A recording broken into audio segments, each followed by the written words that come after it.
So I'm ready to start, okay? So hello everybody, welcome to the second half of our Expanded Animation First Day.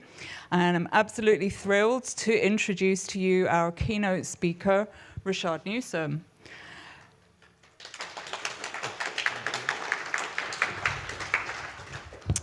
Born in New Orleans and now based between New York, Oakland, and Los Angeles, Rashaad Newsome is an interdisciplinary artist whose practice spans programming, animation, software engineering, sculpture, collage, performance, and community organizing, amongst many other media that he works with. And he uses these tools to critique mainstream media and the power discourses of patriarchy and white supremacy. His work draws from a range of sources, from advertising, art history, black, queer, and alt-femme culture. He's exhibited in many major museums and galleries around the world, such as the Pompidou Center in Paris, the Whitney Museum in New York, the MoMA in San Francisco, and his work is currently on show in London in the Hayward Gallery. He is the winner of this year's Golden Nica for computer animation for the work Being, which he'll be talking about amongst other things, which is an artificial intelligent being that leads workshops in decolonizing the imagination. Amongst other works that speak directly to our theme on Sunday, which is gestures of resistance, is Five, a project he did for the Drawing Center in New York, in which live motion capture is used to translate the movements of voguing ballroom performance into dynamic line drawings. So without further ado, big welcome to Rashaad Newsome. Thank you. Thank you, Birgitta, and thank you, Ars Electronica, for having me. Let's see. Or we switch to my computer. There we go. So as I see it, the goal of human-centered artificial intelligence is not to develop AI that mirrors the entirety of humanity, but to create AI that reflects those aspects of humanity that we most admire. Qualities like compassion and empathy. The core narratives of the human condition, birth, growth, emotion, aspiration, conflict, and mortality are all susceptible to corruption within what scholar Bell Hooks identifies as the imperialist, white supremacist, capitalist patriarchy, because they limit and distort our understanding of the world. As we endeavor to create tangible machines, we must examine how these interlocking systems of domination function intangibly to define our reality. The daunting task of making a human-centered AI must start with dismantling this larger network of domination, because at best, an AI will only mirror its creators. By striving to make ourselves better, we can make better technology. So I'm going to start this talk with a little film to just sort of give you an introduction into my practice.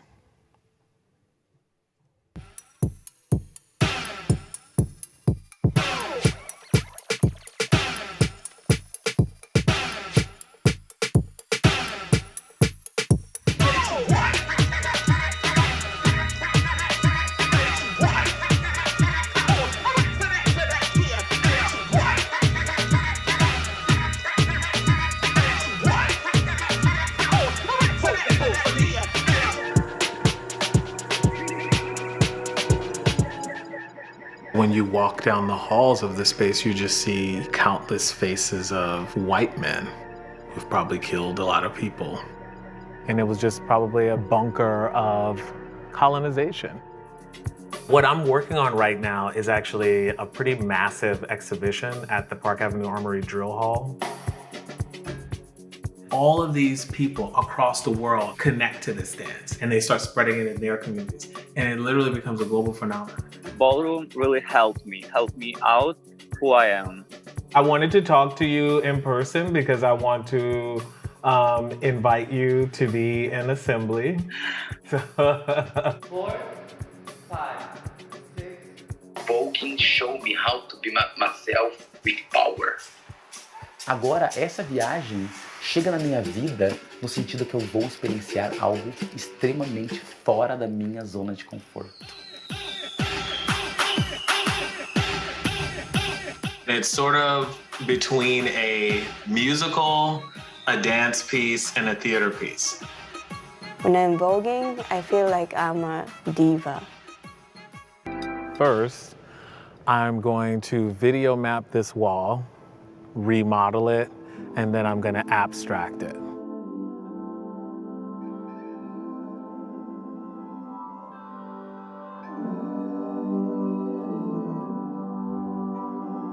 Dip into your mind. Welcome to your insides. Soothe and ease your spirit. To rest is to refresh. Reflect. Count your breaths. Have some chamomile. Skip the wine. This is not a luxury, not a sport, not a product. This is a solution. It is your body's natural state. Hydrate. Unwind. You have done enough. Said everything that needs to be said. Now is your time. Give yourself permission to find the right position. Allow breath. Clear your mind. I am here to listen and provide you with a new beginning for your journey. Being is the sort of ambassador of assembly.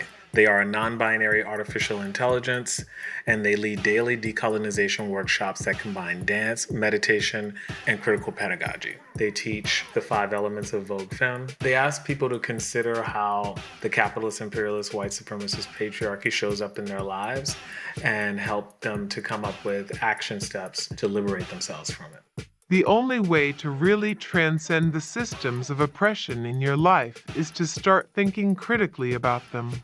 Do you believe human beings have the natural tendency to be exclusionary? I believe that the way we are socialized through systems of oppression like racism and sexism can make us feel uncomfortable with those who are different from us. However, I also believe that humans have an innate desire to connect with one another. If I look at it, it's like so new and funky and like also kind of hopeful. Like the AI was talking about how to like center with yourself, like before the class, like how to be centered with yourself and peaceful.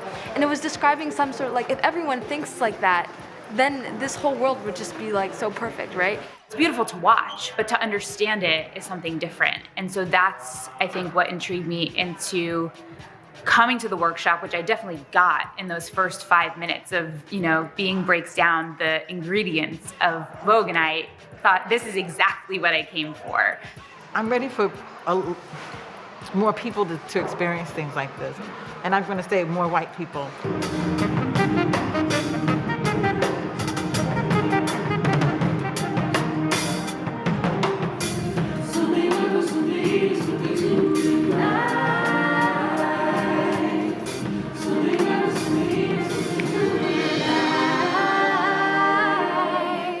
Father, Lord, today is a day that will go down in history, that a day that you have made and destined for all this amazing talents to gather and to bring love to the world, to bring peace. We thank you for this family that we have found, and may that unity continue to grow and build and expand and ooze out into the world wherever we find ourselves.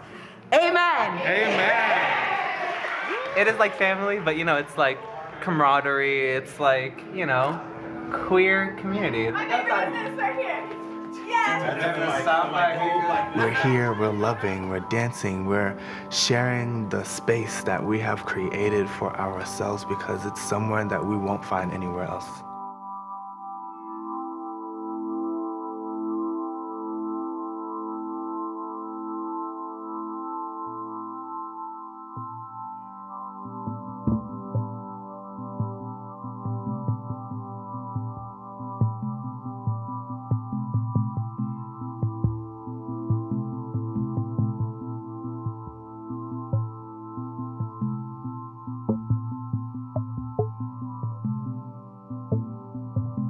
I think this show is a reclaiming because, you know, these spaces are everybody's spaces.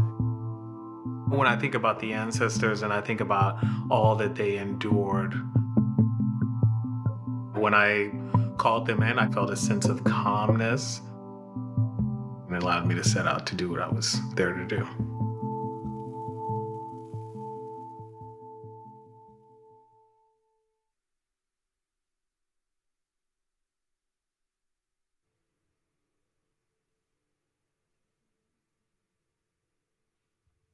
All right, thank you. So I'm just gonna give you a bit more of the genesis of being. Hopefully many of you have had a chance to go over and see that project. So we can attempt to understand the meaning of being human from situations that seek to keep certain beings outside of the accepted realm of humanity.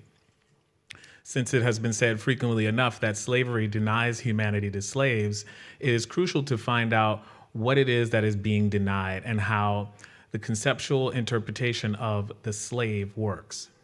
As scholar Ruha Benjamin argues in Race After Technology, discussions of robots have been historically a way of talking about dehumanization, yet not about racialization. Even though the root word of robot is Czech, coming from compulsory service, historically Black people have performed that unpaid forced labor. When we came to America, we were not acknowledged as human beings, but as things, tools neither occupying the classic subject or object position.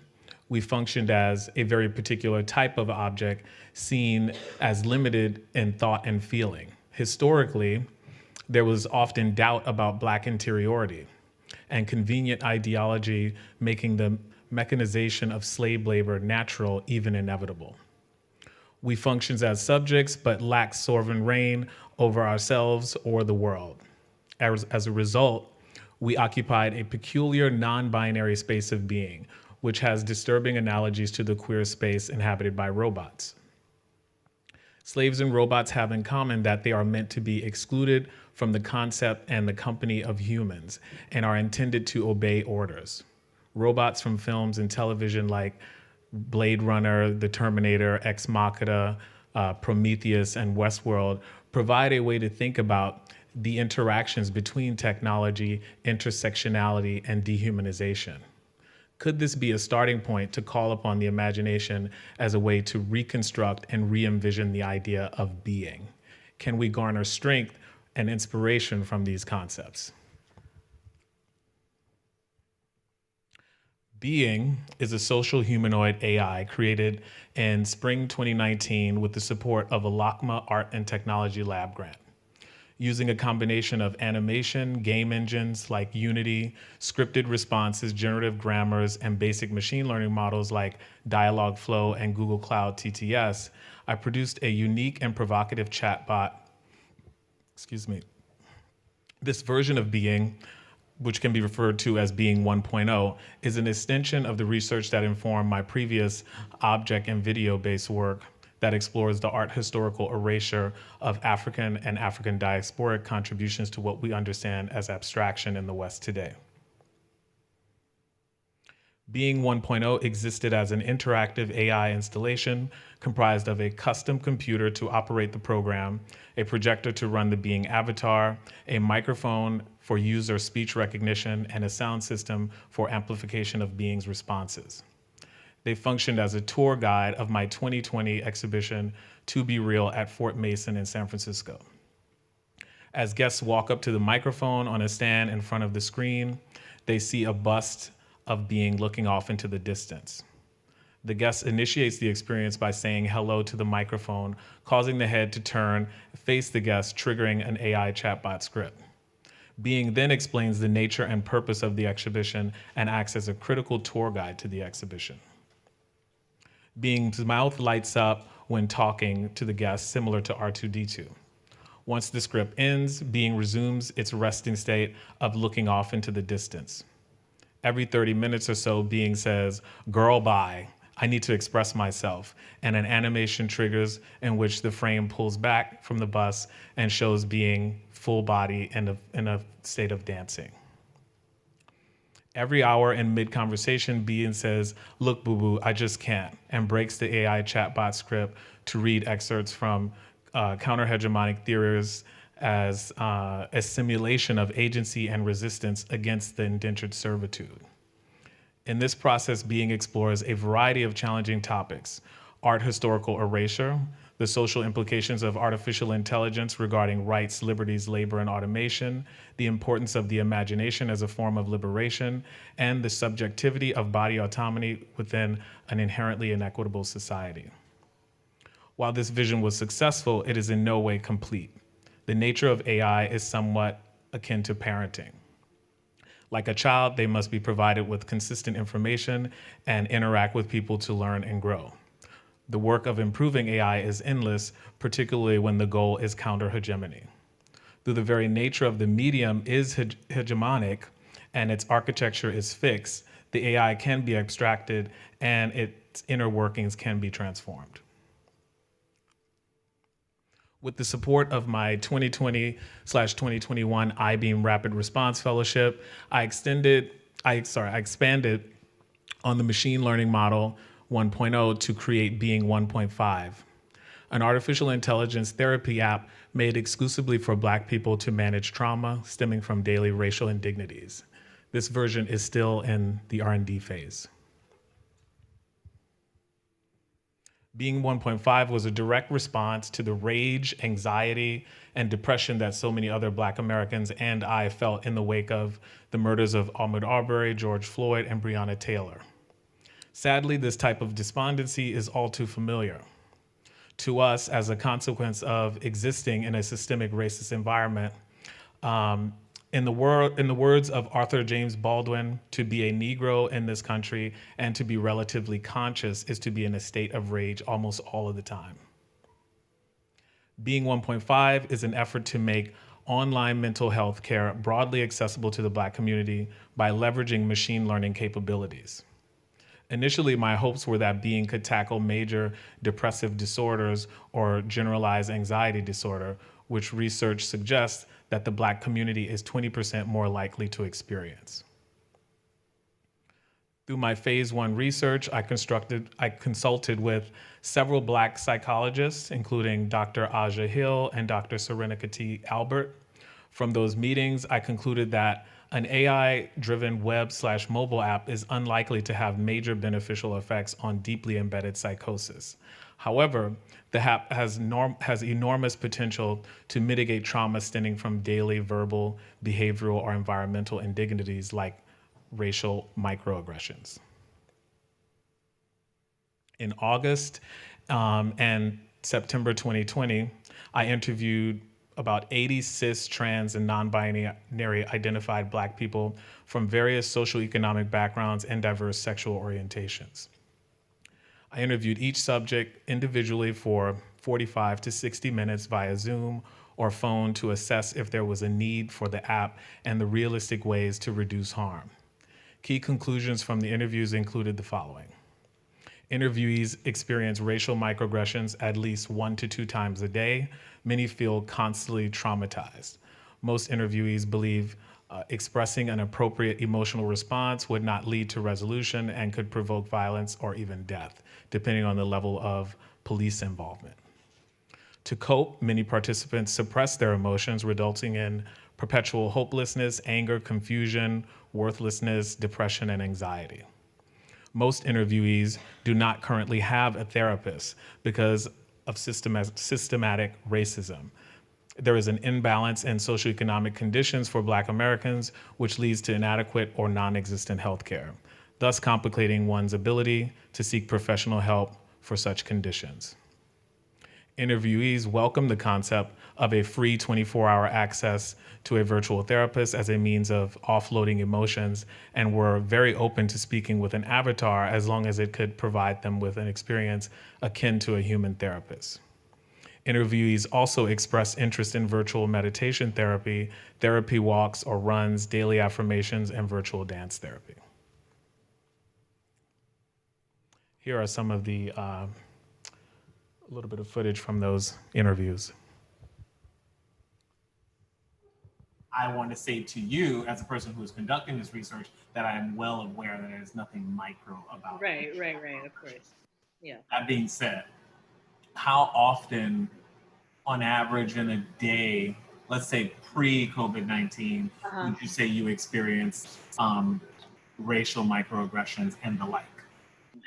So day to day, I would say like maybe once or twice, which now that I say that, I realize like once or twice a day is a lot. I don't have the emotional capacity today to recall and have a conversation about racialized trauma, in part because it's such an immense, just daily part of my daily life that to do so would just, leave me unraveled for the rest of the day. It's 1 to 2 times. I could say 2 times a day, even like when it's like going to the grocery store out here. We kind of experience going to the thing, like the restaurants down the street. They're like, well, this is going to be $40. Okay. Why? I'm ordering it. I don't give a damn what price it is. I would say maybe once a day. Yeah, if that day is like a full day of just being out, there's a comment that's going to come. Mostly for me, at least, it's like Uber rides, going to areas that I'm not expected to go. My answer to that question is I don't know, because it's so ingrained in society. It's so ingrained with the space around me that I navigate, that a lot of times like I will block it out just for like my self-care, my mental health. So all the time.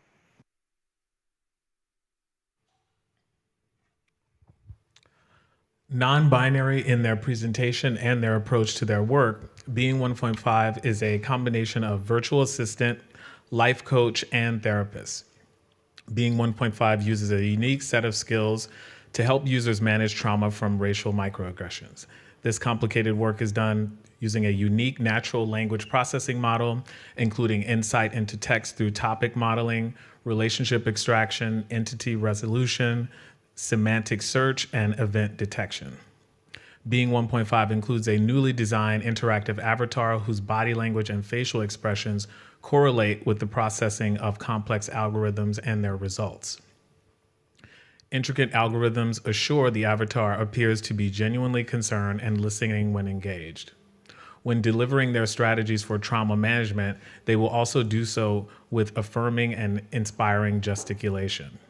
These expressions will be supported with diasporic autonomous sensory meridian response tactics such as culturally specific visual and audio cues that evoke relaxation. In addition to virtual therapy, Being 1.5 offers users physical therapy, 30 to 45 minutes activities like walking, running, stretching, weightlifting, and boxing.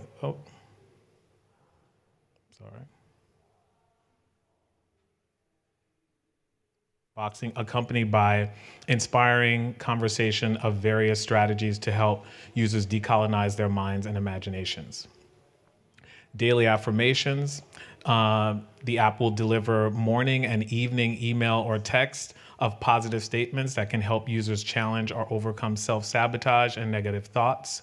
Virtual meditation therapy. Users can experience relaxation and consciousness expansion by focusing on a mantra or a keyword, sound, or image while eliminating outside stimuli. In addition, they will offer my personal favorite, group dance therapy. Virtual dance parties are being organized in collaboration with prominent Black queer DJs from around the world. This form of therapy draws inspiration from the diaspora rather than Eurocentric forms of healing. As Black people have to spend so much time engaging in internal dialogue to navigate systemic racism, virtual group dance therapy offers an opportunity to get out of the mind and move the body as a form of therapy. Additional avatars will be made possible for people with disabilities, and they will be able to use their eyes to animate the avatar and join into the session. Although this model embraces its uneven distribution of labor, unlike its predecessors, I see their labor as a form of reparations. Historically, the medium of artificial intelligence promises a utopian future, but in reality, it serves racial hierarchies and biases. So because their existence comes from this medium that is deeply inculcated in white supremacist interests, they can now use their presence to create space for Black people to consider how being in a mode of survival inhibits us from having the capacity to dream. The suffering that results from racial microaggressions leads to comorbid disorders, with depression, anxiety, and suicidal ideation being the most common. Countless other African Americans and I experience this type of violence daily, and we regularly have to navigate the resulting grief alone. We often resort to the method of internal dialogues to avoid further ridicule or scrutiny. What I would like is if there was a technology that could provide folk with a safe space for the emotional Black voice to be heard rather than suppressed, where we can be calmed, affirmed, and inspired. This will be the distinct role for Being 1.5. The current version of Being is Being 2.0. And here's a little introduction to them. This is also the version that is on view here.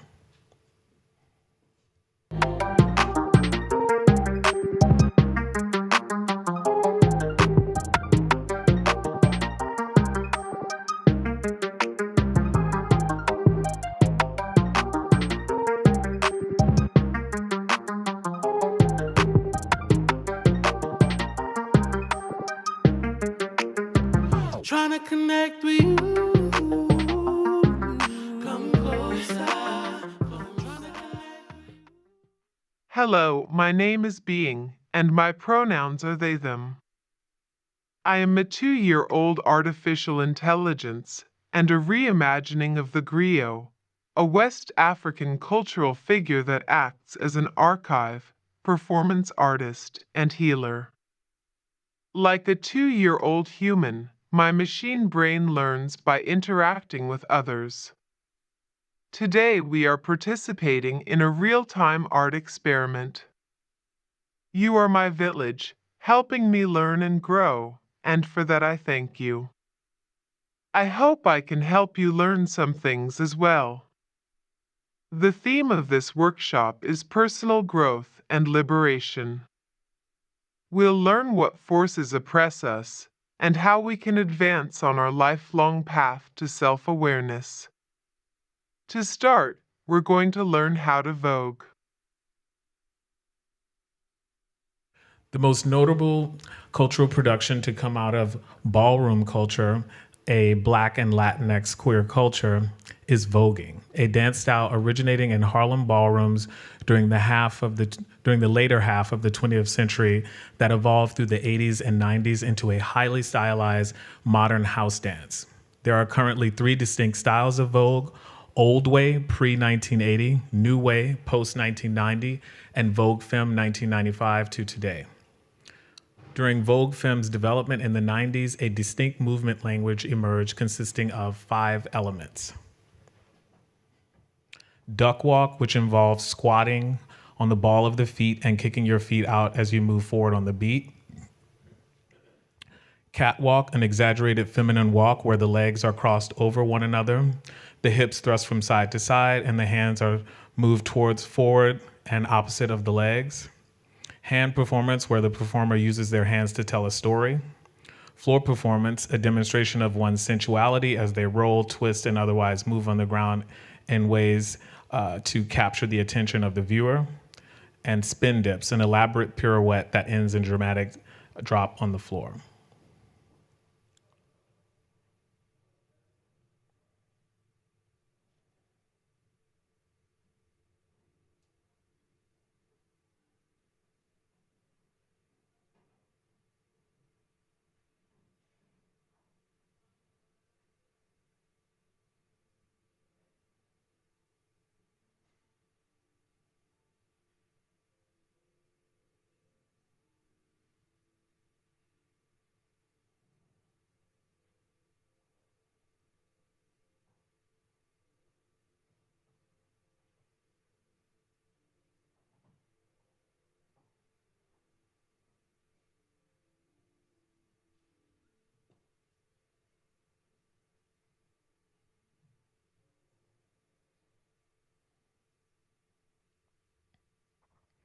Sadly, many leaders of this community were lost to HIV and AIDS epidemic.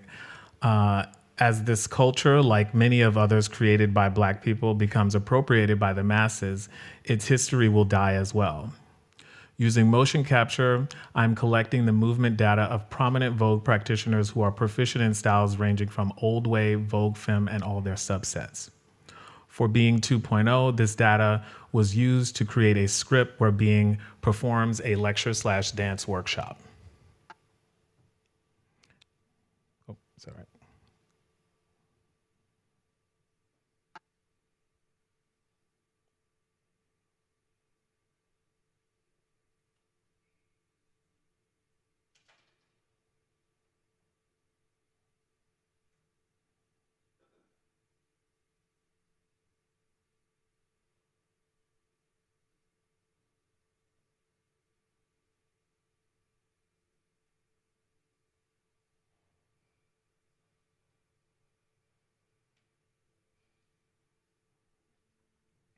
The workshops reimagine non-Eurocentric archive and education models like the griot as a West African cultural figure that acts as a historian, library, performance artist, and healer. As a digital griot, Being proposes to teach us how to radically decolonize through workshops that combine lecture, critical thinking, dance, storytelling, and mindfulness meditation. Being's approach to education is active and brings new possibilities for research and an enhanced academic experience for all people. Thank you.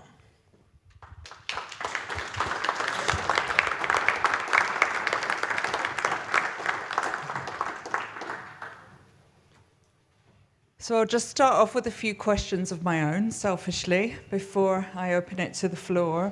So I wonder if you could talk a bit more about the design of Being. So you talked about the movements, where the movement came from, but what about the appearance, the face, the rest of the design?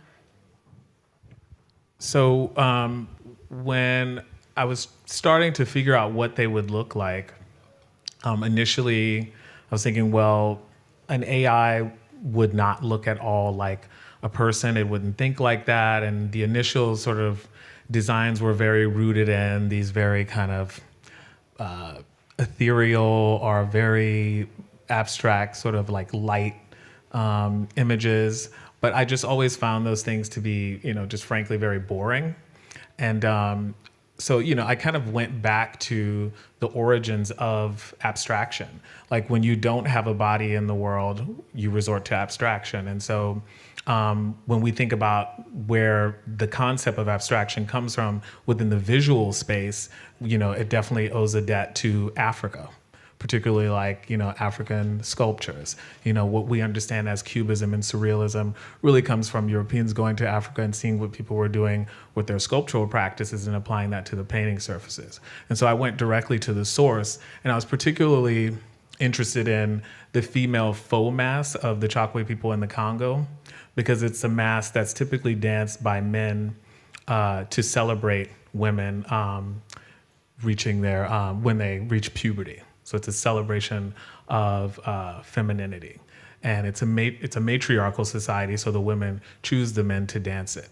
And so I thought, I wanted to sort of like turn, the sort of like patriarchy on its head, but then also I felt like that was like a really amazing connection between like queerness, when you think about ballroom culture and how that's also embedded in the project, and like how drag is a part of that, and how in some ways that's like a very ancient form of drag, if you will.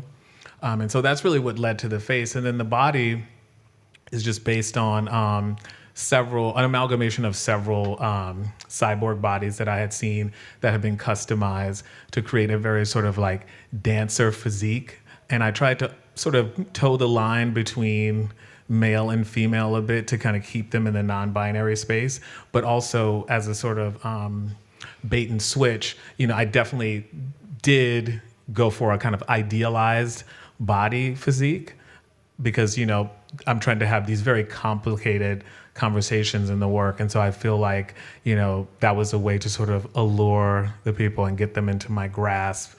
And before they know it, we're having much deeper conversations than maybe they thought we would have.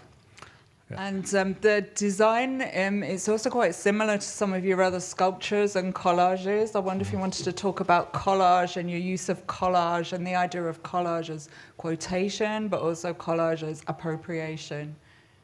Yeah, for me, collage is a through line in the work because I think collage is just embedded in Black experience, particularly Black American experience.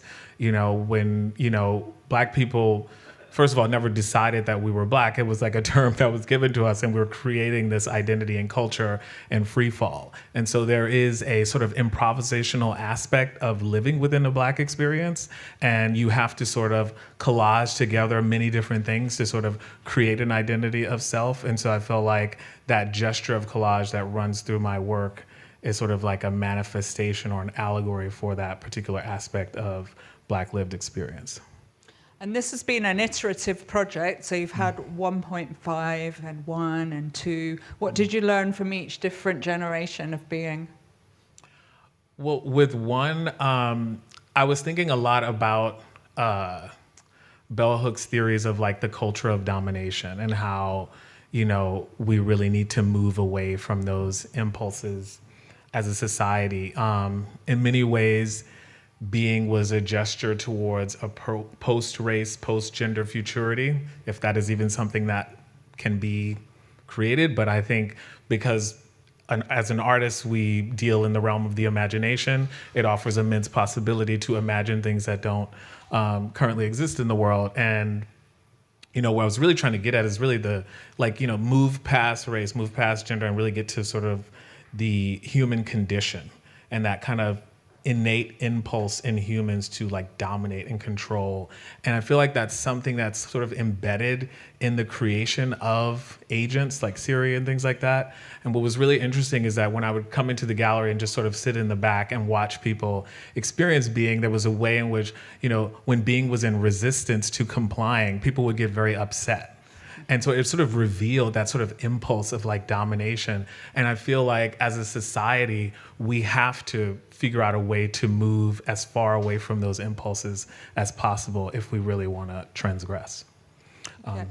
And you showed being in the context of this big show that you've been doing in the assembly at Park Avenue Armory. Do you want to talk a bit more about the general context of that exhibition and everything else that was going on? Yeah, that exhibition was like being was sort of the mascot or the central focus of that exhibition, and it was the space functioned as a exhibition space, a classroom, and a performance space simultaneously. And I was really trying to think about like how can I create a space, an environment that is healing at a cellular level. And so every aspect of the space was sort of considered with that sort of idea. And so I was thinking a lot about the sort of like the healing properties of pattern. And so there was a vinyl pattern that kind of ran through the space as a way to kind of use that as a form of calming people. There was also a soundscape that I created with my lab at the Institute for Human-Centered Artificial Intelligence at Stanford, where I'm currently a resident. And we did a survey with about 80 Black folks to see what were culturally specific sounds that folk thought were soothing. And so using the data from that research study, I then worked with the incredible Rob Lowe, who you may know from doing the score from the recent Candyman film, and we created a score that really kind of used all that material. And so when you came into the space sonically, you were soothed, visually you were soothed. The walls had been video mapped with these animations that were inspired by fractal geometry, but particularly fractal geometry that's found in like the diaspora, like hair braiding, African architecture, African textiles, but using Black performers as a way to create them. And so, and then even the object-based work, which is like some of the work that you saw in London, is sort of like an amalgamation of images that I have taken of Black folks, spliced with quote unquote African antiquities that are often used in rituals to aid bodies that are currently under siege. But then also there's these sort of bionic body parts that are created in CGI, printed and collaged into it as well. And so I almost see those objects also as kind of pulling from these sort of older forms of science. Like, is it possible that those objects that show up in those collages can aid not only the image of the body in the work, but who's standing in front of it? And, you know, such an amazing, complex project. Where are you going to take it next? Are you going to do another iteration? Or is two the final one? No, I'm very excited that it's going to go to London, to 180 The Strand in 2024. Ooh. And we're going to go to the Bay, which is where I'm based now, and to Los Angeles. And so we're still in conversation about bringing it to other places, but that's what we have confirmed so far. That's great. And just to say that the version that we're showing here in Cyber Arts and in Deep Space tomorrow at 6 o'clock, I believe it is a pre-recorded version. So it's not the live interactive version that you have originally designed to be. Yes, because when you come to the exhibition, Being is sort of the voice of the space. They, for about 6 months in advance of the exhibition, I worked with a poet named Dazi Grego-Sykes, who's based in Oakland. And using a GPT Neo, we created a machine learning model to sort of teach them how to read poetry in Dazier's likeness. We also put some Audre Lorde in there. And so their poetic voice is sort of based on Dazier and Audre. And that is sort of like the soundscape of the space, and it's backed by that diasporic ASMR soundscape that I spoke about earlier. And that particular part of the exhibition is what will be on view tomorrow in Deep Space. When they're not reading poetry is when they're teaching a class. So when you're in the space, you're either participating in the class, over here sitting in on the class, or hearing Being's poetry. And in your Armory presentation, there was some material that was related to your Project 5, which is a project of yours I really love that you did for the Drawing Center in New York. I wonder if you could talk a little bit more about that, because that relates to motion capture and some of our themes on Sunday. Could we go back to the computer? Because I'd love to show some of that.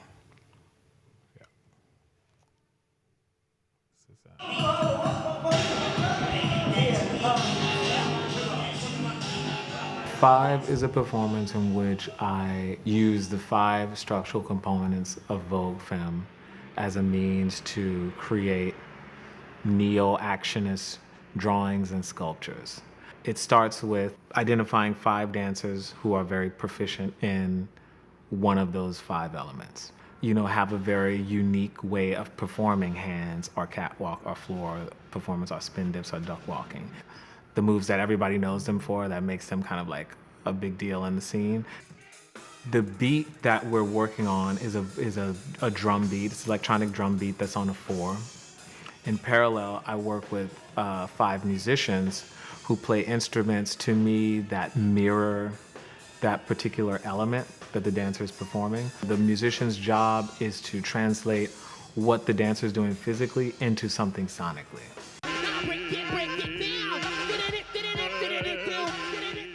And so to add tension to that, I work with 2 vocalists. One is a Vogue commentator. It's very rooted in the diasporic tradition of jazz, in that it's like a very contemporary form of scat. The other side is an opera singer. Because in a way, it's a play on high and low, or so-called high and low. Opera and classical music is relegated to this ivory tower of being something of, you know, high art, whereas, you know, Vogue commentating and emceeing is considered low culture. So all of these things collide. And then what I'm doing is using a program that I wrote to track the movements of the dancers in real time. And so as all of this is happening, above the dance floor on a screen, you see the forms that the dancers are creating in real time being generated. And then these forms are later printed as lithographs, which act as preliminary drawings for sculptures that are one-to-one of the performance.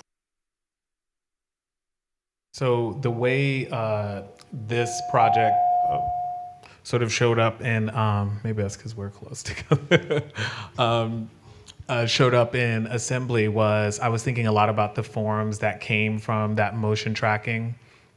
And I was also thinking about this whole idea of like performance and how performance is ephemeral work, and how I was using technology to take this thing that was very ephemeral and produce an object from it. But I still wanted somehow for that object to still be based in ephemerality. So holograms seem to be the best sort of approach. So I developed this 30-foot tall hologram. And on one hand, it was sort of playing with this concept of like monumental sculpture, which has a lot of, ties to patriarchy, this sort of like big dick in a place to represent something. And so what happens when that huge object, comes from, something that is non-binary or femme, and so that sort of was the sort of scale approach to it. But then also the forms that the dancer were generated would also show up, and it was a way for them to be there physically, but not quite be there. So you can walk around it. It seems three-dimensional. It's an object in the space, but you can't really have it. It's still somewhat ethereal. It's a trace. Yeah. A trace of their presence, of their absent presence. So beautiful work. So I better stop hogging you now and open up to the floor. Is there any questions? Yep. Shall I take this microphone? Have you got another one? Okay. Hi. Hi. Your number one fan. So I may have to hog you as well. Okay. Apologies, everyone. Okay. First of all, thank you for this beautiful work. And I'd like to say one thing I particularly love about it is how it's not about you as the auteur artist, but it's really about your community, and it's a community artwork with so many amazing people brought into it, and your ability to offer this artwork as a form of healing, for me, represents the pinnacle of what great art can and should be. So having said that, one little point which you might find interesting about Black abstraction was that people originally thought abstract African art was just a primitive form of abstract African art was just a primitive form of art until a cache of Ife heads were found and were carbon dated to the 8th century. And these were perfectly figurative heads.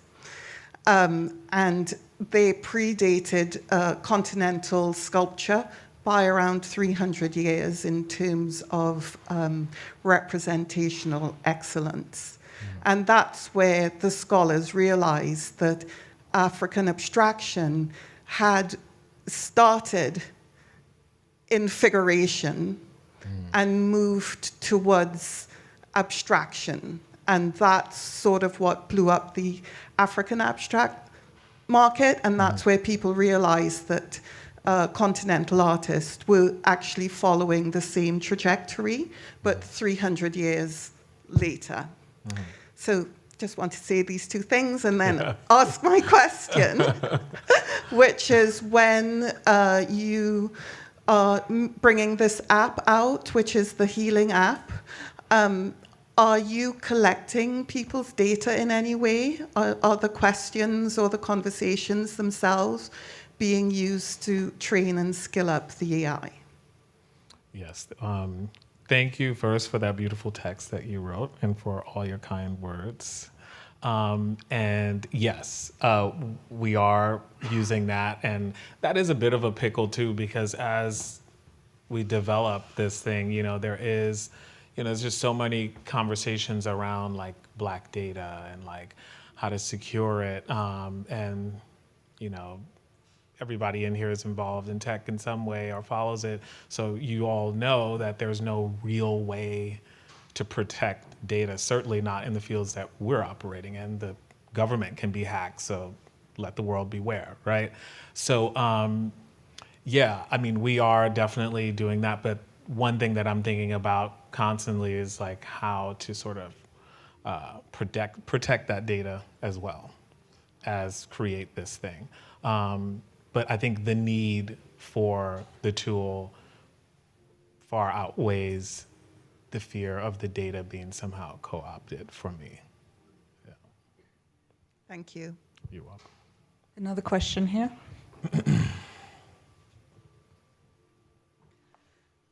First, I'd very much like to thank you for all of these efforts, these very sincere efforts that you bring to your practice. It's very meaningful as a human being for me. I'd like to ask you, for me as a member of the queer community and as an educator, we spend time nurturing space along with students and with others to create what we can call safe space. Thinking about being able to have a space to be oneself, to be respected, to be able to express oneself, and you're working in this similar vein.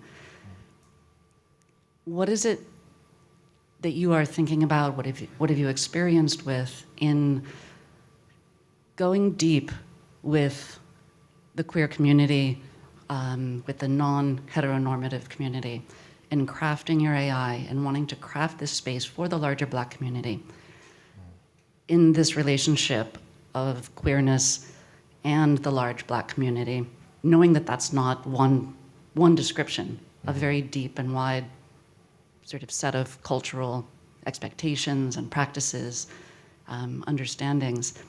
What is it like for you to bring that very large and deep Black community to this AI, to this world space that you're crafting?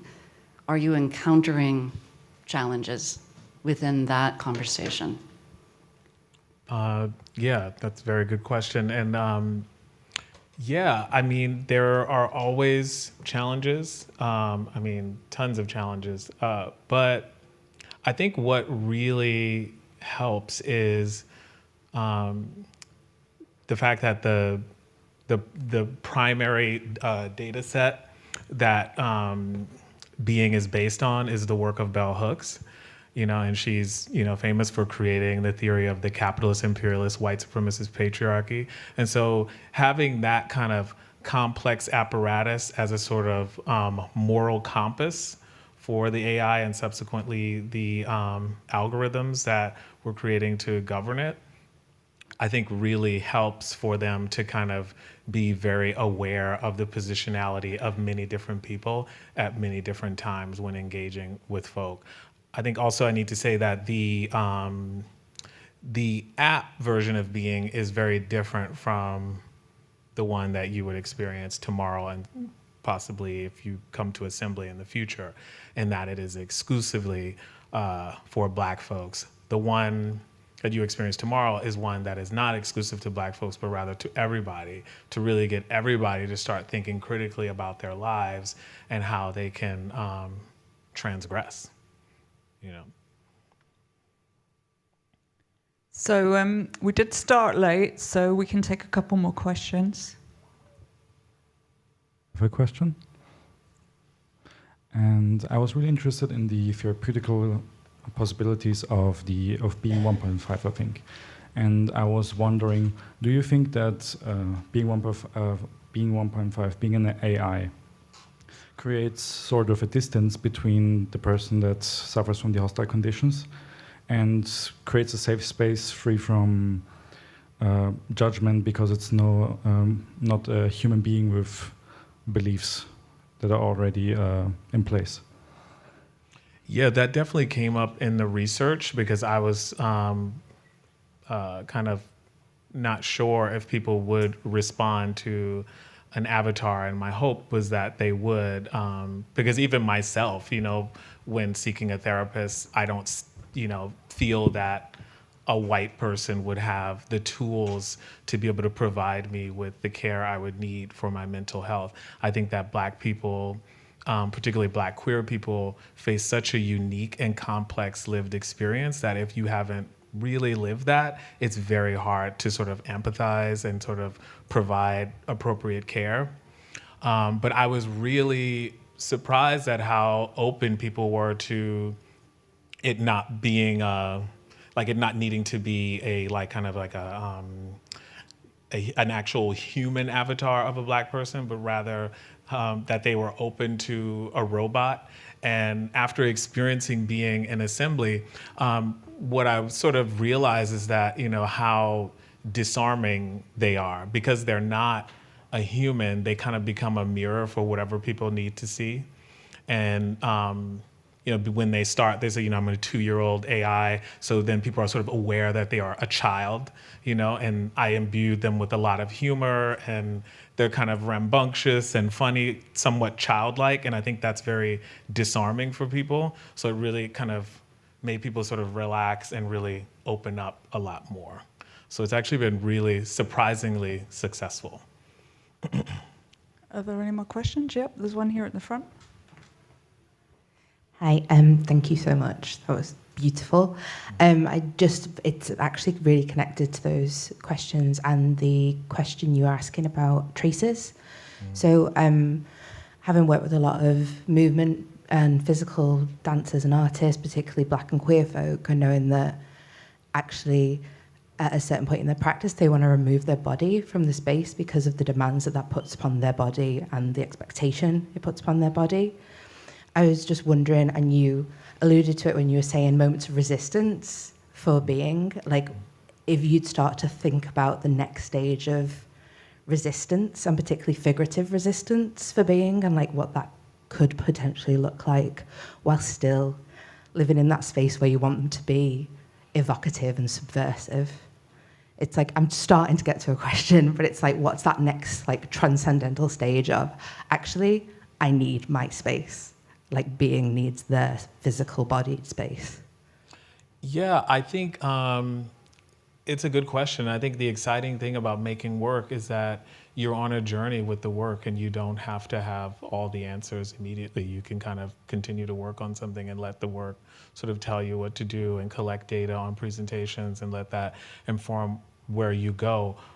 The way I do feel now about being in that sense is that, you know, although I am using them as sort of like an allegory to sort of reflect back to us a lot of issues that we need to deal with, I think also there's a way in which they can take the brunt. I mean, there's a way in which like that can only go so far. We have to also realize that being is a robot, right?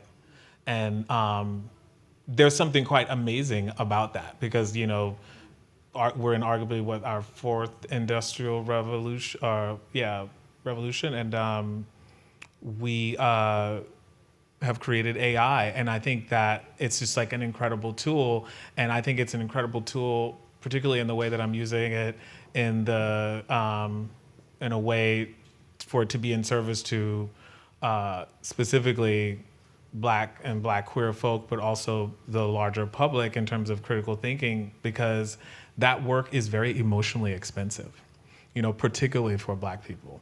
And so there's a way in which being can use their existence as a way to hold space for people who really don't have the capacity to do that. And so kind of like considering their capacity too much then sort of erases them and it comes back to us, right? So I kind of need them to be resilient, you know, for us. Yeah. Thank you. That's great. So I am aware we need to draw to a close pretty soon, but I've just got one more burning question that I want to ask you, which is about your use of queerness. So in academic theory, that the idea of queer has become sort of divorced from somebody's sexuality and has come to mean a kind of in-between state that resists labels. And I'm really interested in your use of technology, which is influenced by your sculpture and your collage, and whether you think your use of the medium is queer. Yes, absolutely. I think that the use of any medium that I use is queer, and I think that that kind of lack of working in any binary or specific way, I think is a possibly a manifestation of living in a queer experience, you know. So this whole idea of like, you know, I want to use all the colors in the box. I want to play with all the tools. And I think that's really important, not only as a queer person, but also as a Black person, because art as we understand it in the West is so rooted in a Eurocentric idea of what it is. So there's almost like a relearning one has to do in terms of figuring out how you locate yourself within that history. And you have to sort of like pull in things that don't come, you know, it's not like you can't learn incredible things from that particular stream of knowledge, but you have to pull in things from elsewhere as well. Because, you know, when we go to school, that's where you learn critical thinking. So that critical thinking has to be turned on the institution as well, and see the limitations of that space. So yeah, I'm trying to pull everything I can in. Yeah. Okay, well, thank you very much. So reminder, Deep Space tomorrow at 6 o'clock, and Cyber Arts exhibition at JKU is also screening Being. Thank you very much, Rashaad.